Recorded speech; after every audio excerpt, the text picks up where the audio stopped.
Türkiye Cumhuriyeti vatandaşlarının toprağı, anayasa açıktır, sendikal hak ve örgütlenme açıktır.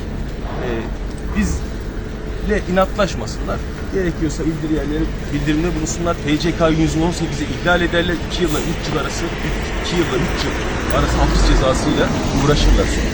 Hani o yollara girmek istemiyoruz, biz işimizi istiyoruz.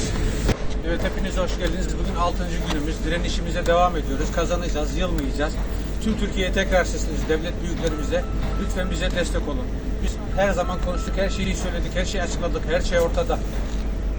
Bu yolu kazanacağız. Bu davada inşallah kazanan biz olacağız. Herkese çok teşekkür ediyoruz. Yardımlarınızı bekliyoruz. Acil bir şekilde. Bakın biz burada küçücük bir yerde direndik. Belki okyanusta bir damlayız ama derya olacağız inşallah. Büyüyeceğiz. Sesimizi herkese duyuracağız. Herkese çok teşekkür ediyorum. Lütfen bizi duyun. Yakınlardan merkezin haberi olmadığı Yakınlarda söyleniyor. herkes... Nasıl abi? Merkezin haberi olmadığı söyleniyor. Merkezin haberi olmadığı söylüyor. Kimsenin bir şeyden haberi olmadı. Yalandan dolandan Biz böyle dönün. yalandan dolandan dönün. Biz hep doğrulardan yanayız. Allah da doğrulardan yana. Allah murad ederse bir kulunun işini mermere geçirir çürük dişini. Allah murad etmezse bir kulunun işini lokumla kırar sağlam dişini diyerek biz yolumuzda direnmeye devam edeceğiz arkadaşlar.